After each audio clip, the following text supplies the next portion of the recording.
vivants. Julien, 14 ans. 1m82 comme son père.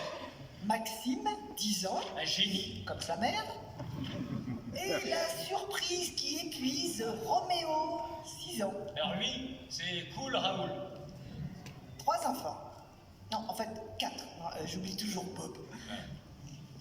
Dès le début de notre histoire, Camille a instauré une façon de vivre très à elle. Liberté absolue pour tout le monde. On se demande pas qu'est-ce que tu as fait aujourd'hui? Appelle-moi quand tu rentres. Ou qu'est-ce qu'on mange ce soir? Non. Mais on peut entendre des phrases comme j'aimerais bien aller au Bhoutan. Et paf, la conversation s'envole dans des sphères uniques. Oui, et même pour les enfants. Parce que les enfants peuvent faire absolument ce qu'ils veulent.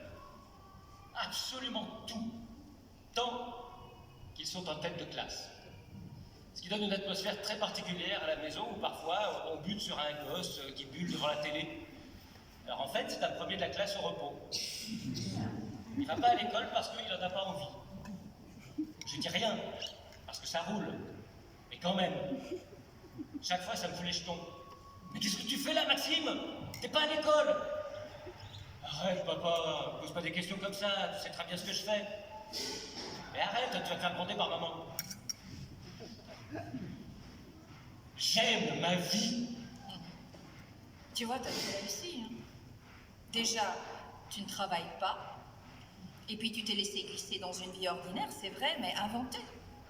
Avec tes codes à toi. Et moi, qui rêvais d'extraordinaire, ben, je ratais tout. Pas mes études, mais après, dès que je suis sortie. Aucune galerie ne voulait m'exposer, aucune, jamais. J'ai essayé de vendre mes toiles sur le marché. J'ai donné des cours à des enfants peu doués. Je me suis dit que forcément, ça venait de moi. Si ça marchait pas, c'est forcément parce que j'étais nulle. Alors j'ai abandonné mes ambitions artistiques et je me suis mise au service du grand capital. Chef de projet dans la pub. On me confiait des campagnes pas du tout genrées, hein, lessive, serviettes hygiéniques, dragées fuca, tout ce qui était humeur, odeur. Aux hommes, la gloire, aux femmes, le corps. Mais tout de même. Renoncer et ranger ses pinceaux est une chose, ne pas les ressortir en est une autre. En fait, pour dire l'entière vérité, je souffre de créativité. J'aurais préféré souffrir d'autre chose, hein, de normalité, par exemple, mais non. Je suis artiste. Tu peux rien. Être artiste, ce n'est pas un choix. C'est un état. Et pour assouvir le besoin impérieux de peindre, j'en appelais parfois à Camille et à sa famille. Pendant ce temps, Camille peu à peu s'est déshabillée. Elle est maintenant étendue, nue devant Marie qui l'a pas. Vas-y, tourne-toi. Comme, Non, de l'autre côté, de l'autre côté. comme ça. Oui, comme ça. Lève le bras. Non, l'autre. L'autre, comme ça. Voilà, voilà. Oui, voilà, c'est bien. Tu ne touches pas? Oui, non. T'as pas froid? Non, ça va. Et c'est dans un de ces moments-là que j'ai eu ma petite heure de gloire. Excuse-moi si j'y arrive pas. En fait, le corps des femmes, ça m'emmerde. Ne le prends pas personnellement, hein. C'est difficile. Non, mais c'est pas une question de proportion. T'es gaulée comme une déesse. D'ailleurs, je sais pas comment tu fais après 3 grossesses pour être aussi fine. Ah, ça, c'est parce que je m'en fous. Je ne pense jamais. Ben voilà, c'est ça, tu viens de dire le mot. Je m'en fous des nus. Ça ne m'intéresse pas. Contrairement aux peintres mâles qui expriment leur désir en les peignant, moi je ne suis pas attirée par le corps des femmes. Ces courbes, ça m'emmerde. Bon, bah alors je me rhabille, hein, merci. Et puis peins le corps des hommes, comme Michel-Ange. Lui, il avait du désir pour eux, tu vois ce que ça a donné. Ah mais oui, t'as raison. À partir d'aujourd'hui, je vais peindre le corps de mon désir. Bob, viens ici, s'il te plaît. Ah non, tu vas pas. T'es folle. Mais non. Non, Bob, sérieux. Non, mais je préfère qu'il se dessape pour toi plutôt que pour ses pétasses de secrétaire. Arrête avec ça, Camille. C'était il y a longtemps, il y a prescription. Je je l'aime infiniment, tu sais, mais je ne lui pardonnerai jamais ce qu'il nous a fait, aux enfants et à moi. Oh, ma belle? Oui, Marie désire ton corps, elle veut te peindre, alors à poil. Pas de souci. Immédiatement, Bob fait voler son t-shirt. En fait, parallèlement à la pub dans sa soif d'apprendre toujours et de s'imprégner des maîtres, elle cumule ses jours de congé et elle séjourne plusieurs fois en Hollande, sillonne le Norfolk à la recherche de l'école de Norwich, compare les têtes galeries de Londres, Liverpool et New York. Elle fait retraite en Normandie, au Havre, à Honfleur, à Pont-Aven. Lumière diaphane au nord, contrastée au sud, couleur laiteuse au nord, brutale au sud. Et la Camargue, sur les traces des peintres du Midi, entre les Baux de Provence, Saint-Rémy, Arles, dont j'espérais beaucoup, car l'homme à l'oreille coupée me hantait. Mais la Maison Jaune n'existe plus, alors j'ai rejoint les Saintes Maries de la Mer, décrites par Vincent, mon peintre totem, dans sa correspondance avec son frère. Cher Théo, j'ai traversé la Camargue, au milieu des vignes, des landes, des terrains plats comme la Hollande, d'immenses plants d'herbe avec des manades de taureaux et des troupeaux de chevaux blancs à demi sauvages et bien beaux. Voir la mer bleue sur un ciel bleu, cette Méditerranée aux couleurs changeantes, dont on ne sait pas toujours si elle est verte ou violette, les cabanes blanchies à la chaux, posées sur des sols orangés. Et je suis arrivée aux Saintes Maries de la Mer. J'ai cru faire un chemin de recueillement, tenter de comprendre le bleu cobalt. Et je suis arrivée dans une ville en proie au spasme d'une fête votive. Vincent était loin. Il m'a abandonnée aux taureaux, aux chevaux, à la musique gitane. Un abréval? Oui, un abrivade. Un coup de canon annonce le départ des enclos. Une manade, un élevage entier de taureaux lancés au triple galop dans la ville et enserrés par des chevaux et des gardiens à cheval. Ils mènent un train d'enfer depuis les pâturages jusqu'aux arènes. C'est magnifique. Ils arrivent! Ils entrent dans la ville. Ils sont là, ruisselants d'écume et de sueur. Ils galopent, serrés les uns contre les autres. Chevaux, taureaux, hommes et bêtes mélangés dans un bruit fracassant de sabots sur le rythme bitume. J'ai une vraie douleur dans le ventre. Un spasme au diaphragme. Du plaisir dans les reins. Des frissons sur la peau.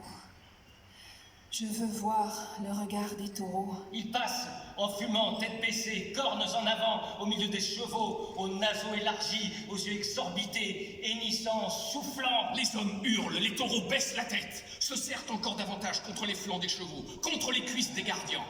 C'est un fracas de puissance. C'est là que je l'ai vu.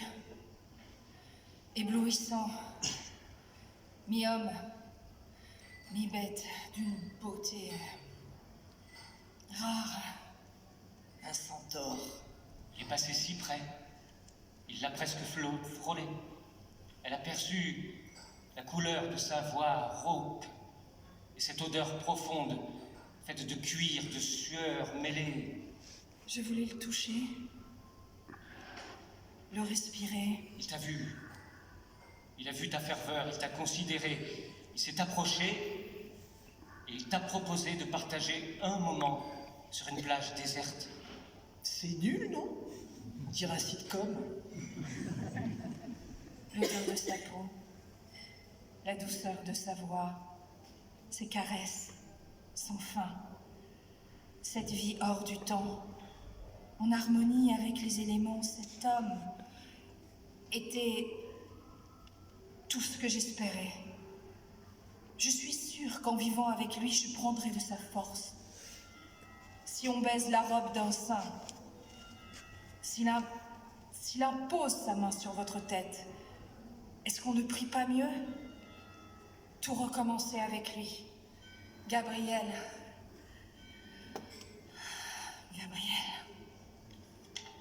Elle a quitté sa vie en chantant, sans penser à rien, sans préparer. Mais oui, j'ai tout quitté. Tout quitté pour ce pays où vivait cet homme que j'aimais tellement. Tellement, c'était lui. Enfin, c'est vrai, c'est allé très très vite, mais je l'attendais depuis si longtemps. J'avais pas de temps à perdre, et lui, Gabriel, oh, mon Mon homme. Une vie d'amour fou. C'est exactement ça. L'amour était complètement fou, totalement cinglé. Il l'a embarqué dans un tourbillon organique de sueur, de muscles, de peau et de sexualité débridée à laquelle elle n'était pas préparée. Oui, c'est vrai. Et je n'ai pas eu le temps de savoir si j'étais d'accord. C'est comme ça. À chaque fois que nous faisions l'amour, il fallait regarder des pornos spéciaux. Utiliser des accessoires. Spéciaux aussi. C'était pas si gai, mais ça faisait partie de notre vie désormais. J'aurais pu dire non. Non, mais je l'aimais tellement. J'avais peur de lui déplaire. Trop peur de le perdre. J'étais écœurée par cet étalage de chair, mais je me disais que tout rentrerait dans l'ordre avec le temps. Ça n'a fait qu'empirer. Plus le temps passait, plus nos rapports devenaient violents. J'ai découvert les bondages, le fouet. Il m'attachait, il m'étranglait, il me ligotait. Les fessées n'étaient pas tendres, les gifles non plus. Et puis j'ai commencé à avoir peur. La dernière fois que nous avons fait l'amour, c'était plus de l'amour, mais l'exercice de son pouvoir, une violence impensable. À un moment de sauvagerie, il m'a roué de coups en même temps qu'il m'a couverte de baisers, il m'a insultée, et en même temps, il m'a adorée. Enfin, quand il a été rassasié, j'étais en sang. Reviens, Marie. Reviens. Dès que tu pourras, fuis. Je t'attends. C'est là qu'elle a trouvé la force de fuir. Et aussi parce qu'elle emportait un trésor dans son corps. Je suis devenue un lieu sacré, un sanctuaire. Je porte en moi l'avenir du monde, l'humanité tout entière. Camille, je suis enceinte. Marie, qui avait largement dépassé les temps de la fécondité, souffrant depuis toujours d'une malformation utérine, diagnostiquée stérile par le corps médical. Marie était enceinte. En même temps, il s'appelait Gabriel.